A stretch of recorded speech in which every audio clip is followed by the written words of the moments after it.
sofa. Thank you. Curtain coming down, it really is coming down on the show. It is, yeah. We had to stop at some point. You know, we've been putting it off for best part of this year, but we thought, what better way than come full circle and return to London and do 6 nights? 6 nights? Yeah. It's the 2nd till the 6th of January. The final performances of Number 9 live. You say you've been putting it off. Why did you feel like that about it? You don't quite want... It's so special. It's been 10 years of our lives, really. It's been a decade on TV, and then we always knew we wanted to do a live show. We never intended to tour it, but the demand was so high for tickets, we just thought we've got to take it on the road.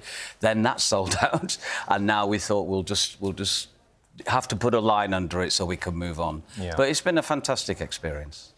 And I saw it in London, it was brilliant. And basically, you bring together aspects of the series from classic programmes, and it's also different and new, and it's comedy and it's horror. I mean, it's the perfect blend of everything, isn't it? Yeah. But was it a dream come true, bringing it to the stage? It sort of was. I think that because the show is so theatrical anyway, and these stories that we've done, 55 of them now, they're like mini plays, so we always thought there would be a life, I think, after it, and we just had to conceive of what that would be, because Number 9 over the years has never been one thing. The stories change every week. So how do you do that and deliver that to an audience that expect lots of different stories and lots of different characters? So we thought of this sort of comedy horror show where there's a lot of theatricality in it. It's a love letter to theatre, really, and it's been really enjoyable to take it out to the audiences and have them enjoy it. There's something very special about being scared and laughing, isn't it? It is scary. Yeah. So very scary. Where does that come from? I think they're two sides of the same coin, really, especially in a theatre where everyone's having the same experience together. So a laugh is a release of something the same way a scream is.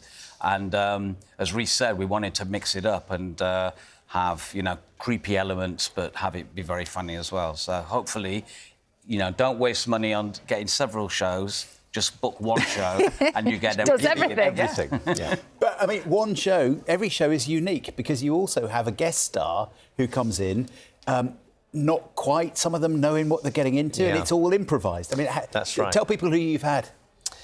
Oh, my goodness. I mean, the West End it culminated with Sir Ian McKellen on the last Friday night. We've had Phoebe Waller-Bridge, Michael Sheen, David Tennant. I mean, everybody wanted to do it by the end. It was great. And they come in, we give them a little bit of information, but not much.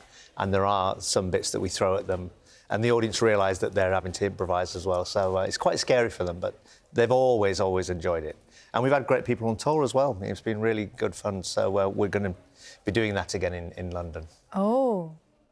Yeah. Any hints? I know it's always really locked down, isn't it?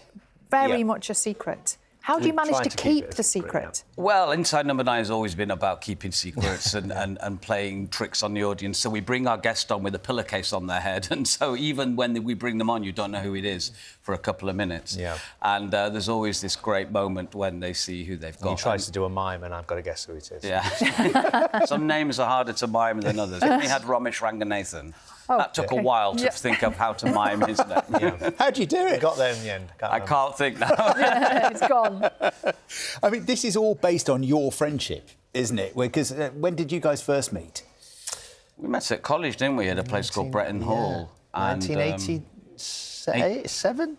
87, yeah. Yeah, 1987, imagine that. And then we went to Edinburgh Fringe Festival in 1996, so we'd known each other 10 years by then. And funnily enough, we're going back to Edinburgh next week as one of our stops on our tour.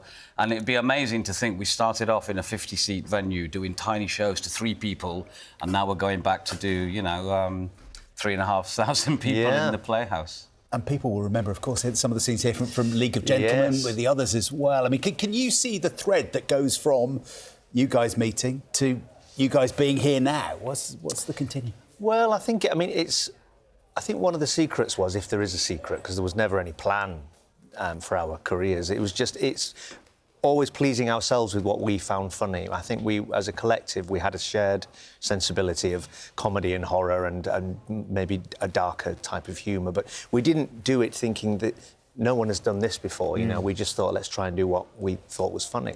And amazingly, in Edinburgh, I think those were the most exciting shows, because people that were not our friends were finding it funny. And it was like, this is... They don't have to laugh at us. They're not just being kind. So that was when it was, oh, we're onto something. And we just kept doing it. Isn't that interesting? You're not making it for other people. And if you perhaps start to think about what other people might do funny, it might not work. Yeah. You can chase your tail with that. Yeah, absolutely, yeah. I think we've always just felt like you've just got to please yourself. And if it's good, people will come with you. We're talking this morning, our lead story is that the government's going to try and ban the resale of tickets for gigs and comedy arenas and sport to try and get rid of touts. Right, yeah. I guess that's something that comedy maybe not so much, but you're aware of, you know, people getting cheated out of a lot of money from greed. Absolutely, yeah. It's a really pernicious thing that's been going on for many years, and I was delighted to read that news today. And I think, you know, if you are taking a family to a show in the West End, it's become extortionately expensive, and especially with something like dynamic pricing, which we've never done, where they say, oh, this is popular, let's put the prices up, and you can double the prices overnight. So stuff like that, there does need to be a bit more regulation, I think. So can you choose that? Can you say, I don't want dynamic pricing on my show? I think... well, our producers were very keen They wanted to not that. do that, yeah. And we were like, well, of course, yeah. Yeah. Yeah, because I guess it changes everything, doesn't it? Absolutely, yeah. And the mentality of the audience when they sit there thinking, what have I spent on this? Of course, yeah. You want to play to your fans as well, and not just the people who could afford to come. Yeah, so, absolutely, yeah. So after these final shows... Yes, that's just what I was going to ask. Go on, What not then? really the end. Where does the thread go next?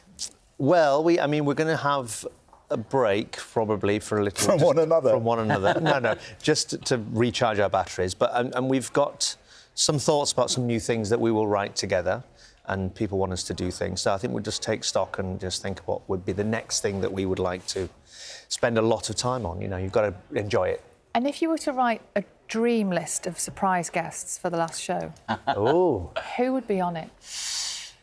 Gosh, good I question. mean, we've had so many. We've had over 150 people so far. I mean, we quite like the idea of getting Joe Marler on, because we loved He'd be watching brilliant. Hot He would property. be fun. Yeah. And we met him on the wheel, and he was... Oh, he was nice, actually. Yeah, it was fun. But we love people like, you know, Julie Walters. Alan Bennett would be an amazing guest. He'd be fantastic, yeah. He doesn't want to do performing anymore. Yeah. Judi Dench. Oh, yeah. Let's get Judy on. Yeah. With a pillowcase. You can't put a pillowcase over Judi Dench's head, can you? Should be game. Yeah, she would, yeah. It's great to see you. Nice to Good see luck you. with Best it. of We look luck, forward to yeah. seeing Thank you what so comes much. next as Thank well. you. And the final ever shows for Inside Number 9 Stagefright are on in London in January. With a special guest. Who knows who it might be? Are you offering? No, I was thinking Joe Marler. OK. With pillowcase. Stay with us. Headlines coming up.